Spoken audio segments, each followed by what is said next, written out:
నిన్నటికి ఎమర్జెన్సీ వచ్చి 50 సంవత్సరాలు పూర్తయిందని చెప్పి జూన్ 25వ తారీఖుకి ఈ దేశమంతా ఎమర్జెన్సీని ఇందిరమ్మని భారత రాజ్యాంగాన్ని కాలరాసినటువంటి చీకటి రోజుల్ని గుర్తు చేసుకొని భవిష్యత్ తరాలకి ఎమర్జెన్సీ గురించి తెలియజేసేటువంటి కార్యక్రమాలు నడుస్తుంటే జిహెచ్ఎంసీ మేయర్ కాంగ్రెస్ పార్టీ కొంచెంత అవగాహన ఇంకేమైనా మాట్లాడాలంటే ఇంగిత జ్ఞానాన్ని పక్కన పెట్టి 5 రూపాయలకు అన్నం పెట్టే అన్నపూర్ణ క్యాంటీన్ల పేర్లని ఈ దేశంలో ఎమర్జెన్సీ తీసుకొచ్చి ప్రజాస్వామ్యాన్ని కాల రాసినటువంటి ఇందిరమ్మ క్యాంటీన్ల పేరుగా మార్చడం అనేది కాంగ్రెస్ పార్టీ యొక్క దౌర్భాగ్యాన్ని వాళ్ళ యొక్క దిగజారుడితనాన్ని తెలియజేస్తుంది తప్ప ఇంకొకటి కాదు. పేరేముంటుంది, పెట్టేదా ఏదో 5 రూపాయలు అన్నం కదా. ఇంత కాంగ్రెస్కి ఇంత తప్పనేందుకు? పేరు మారిస్తే ఏమొస్తుంది? పథకంలో ఏమైనా మార్పులు ఉంటే చెప్పుండ్రి. 5 రూపాయలకు అన్నపూర్ణ పథకం ఎవరు పెట్టినరో నడుస్తూ ఉన్నది, తింటా ఉన్నారు, అయిపోయింది. ఇలా పేరు మార్చి అర్జెంటుగా దానికి ఇందిరమ్మ పేరు పెట్టాల్సినటువంటి అవసరం ఏమొచ్చింది? ప్రతిదానికి ఇందిరమ్మ పేరు పెడితే ప్రజలు కనీసం ఆ చీకటి రోజులు గుర్తొస్తే ఇందిరమ్మ పేరు చెప్తేనేటువంటి కనీస అవగాహన లేకుండా జిహెచ్ఎంసీలో పెండింగ్లో ఉన్న సమస్యలు చాలా ఉన్నాయి. మంచినీళ్ళు సరిగా వస్తలేవు, మోరీలు సరిగా లేవు, కొత్తగా ఏర్పాటవుతున్నటువంటి కాలనీలలో అక్రమ కట్టడాలు నడుస్తూ ఉన్నాయి, రేషన్ కార్డులు లేవు, కొత్త పెన్షన్లు లేవు, మీరు చెప్పినటువంటి మహిళలకు స్కూటీ లేదు, మహిళలకు ఇస్తానటువంటి 2500 వస్తలేవు, నిరుద్యోగులకు వస్తాన 4000 వస్తలేవు.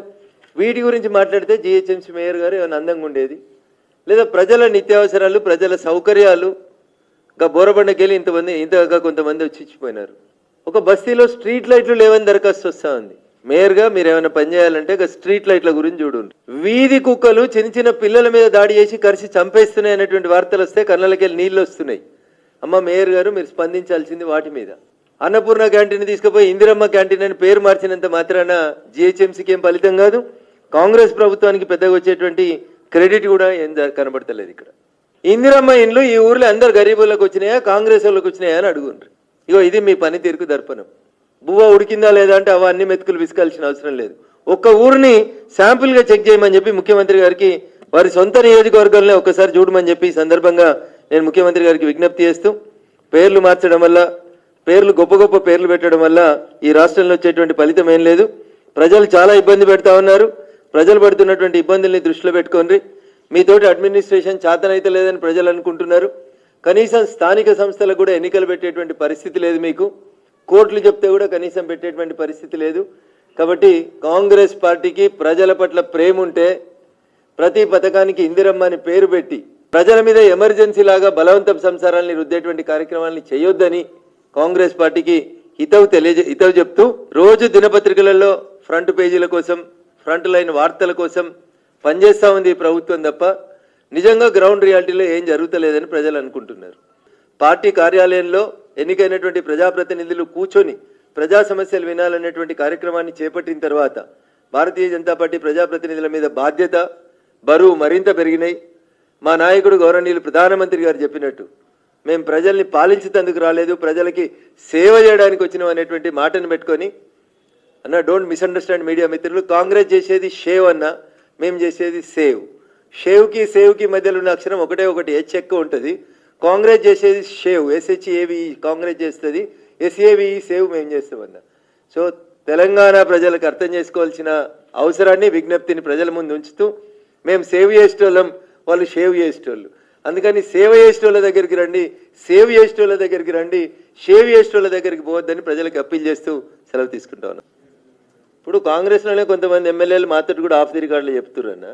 మరి రేవంత్ రెడ్డి గారు పుట్టింది AVPలో, పెరిగింది RSSలో కాబట్టి ఎప్పుడైనా ఈ రేవంత్ రెడ్డి కూడా పోయి బీజేపీలో కలుస్తాడని కాంగ్రెస్ ఎమ్మెల్యేలు కొంతమంది మాత్రం చెప్తున్నాను. అబద్ధం చెప్తలేను, నిజంగా చెప్తున్నా అన్న. నోరే కదన్నా, దానికి ఏమైనా ఉందా, నాలుకకి ఏమైనా ఉందా అన్న, అది ఏంటంటే అటు తిరుగుతూనే ఉంటుంది. అట్లా తిప్పడానికి ఏముందన్న? బీఆర్ఎస్ అధికారంలో ఉన్నప్పుడు కాంగ్రెస్ వాళ్ళు చెప్పుదురు ఏమని, బీఆర్ఎస్ BJP ఒకటని. ఇప్పుడు కాంగ్రెస్ వాళ్ళు మళ్ళీ అదే రిపీటెడ్గా చెప్తా ఉన్నారు. పరిపాలన చేయనంటే పరిపాలన చేతగాక చెప్పే పంచాయతీ తప్ప నీ దగ్గర ఏమైనా ఆధారం ఉంటే దాని గురించి మాట్లాడు. ఇప్పుడు నేను కూడా చెప్పిన కదన్న, రేవంత్ రెడ్డి గారు RSSలో పుట్టిరు, AVPలో పెరిగినరు, ఈయన నరేంద్ర మోడీ గారితో మంచిగుంటుర్రు, అందుకనే పోయినప్పుడల్లా ఒక ముఖ్యమంత్రి పోతలేడు. వేరే రాష్ట్రాలకి వెళ్ళి వస్తే ముఖ్యమంత్రి ఒక్కడే వస్తాడన్న. ఒక్క తెలంగాణకి వెళ్ళి ముఖ్యమంత్రి పోతే ఒక్కడు ఓడు. అయితే ఈ పక్కన శ్రీధర్ బాబు ఉంటాడు, లేకపోతే ఈ పక్కన బట్టి విక్రమార్క ఉంటాడు, లేకపోతే ఇంకెవరినో తోలిచ్చి పంపిస్తున్నారు. ఇది నేను అంటలేను, నన్ను నేనేం తిడతలేను, వాళ్ళు చేసింది చెప్తున్నా మీకు. మళ్ళీ రఘునందన్ రావు తిట్టిండని నన్ను అనుకున్నారు మీరు. కవిత ఎవరు? కవిత బీసీయా? కవిత బీసీయా? ఎప్పుడైంది కవిత బీసీ? ఎల్పీ లీడర్ బీసీకి ఇవ్వమనుండ్రి, పార్టీ అధ్యక్ష పదవి బీసీకి ఇవ్వమనుండ్రి, పార్టీ వర్కింగ్ ప్రెసిడెంట్ బీసీకి ఇవ్వమనుండ్రి. 10 ఏళ్ళు మా నాయన ముఖ్యమంత్రి ఉన్నప్పుడు 50% బీసీలకు మంత్రి పదవి ఇవ్వలేదు, తప్పైందని చెంపలేసుకోమనుండ్రి. 10 ఏళ్ళు మేము అధికారం ఉన్నప్పుడు పూలే విగ్రహం అసెంబ్లీలో పెట్టలేకపోయినాం, తప్పైందని చెంపలేసుకోండ్రి. ఇచ్చిన 3 బీసీ మంత్రి పదవులలో ఒక బీసీ మంత్రిని రాత్రి వీకేసినాం, తప్పైందని చెప్పమనుండ్రి. చేసిన తప్పులన్నింటికి గన్ పార్క్ నుంచి అసెంబ్లీ దాకా పోయి ఏ అమరవీరుల స్తూపం నచ్చితే ఆ అమరవీరుల స్తూపం దగ్గర క్షమాపణ కోరుండ్రి. ఇలా కవితమ్మ వచ్చి బీసీలు అంటే అధికారంలో ఉన్న 10 ఏళ్ళు బీసీలు ఎందుకు గుర్తుకు రాలేదు? అవకాశం ఉన్న ప్రతి సందర్భంలో బీసీలని మీరు డౌన్ ఫాలోయింగ్ చేసి ఎల్పీ లీడర్ ఇయ్యరు, పార్టీ ప్రెసిడెంట్ ఇయ్యరు, వర్కింగ్ ప్రెసిడెంట్ ఇయ్యరు. ఏమిచ్చిరన్న వాళ్ళు? అధికారం అనుభవించే ప్రతిసారి మీరు అనుభవిస్తారు. అధికారం పోయిన తర్వాత బీసీ ఉద్యమాలంటే ఎట్లా ఎవరు నమ్ముతారు? అందుకని దయచేసి స్వామి వివేకానంద చెప్పినట్టు బోధించే కంటే ముందు ఆచరిస్తే మంచిదని మా చెల్లెకి నా సూచన.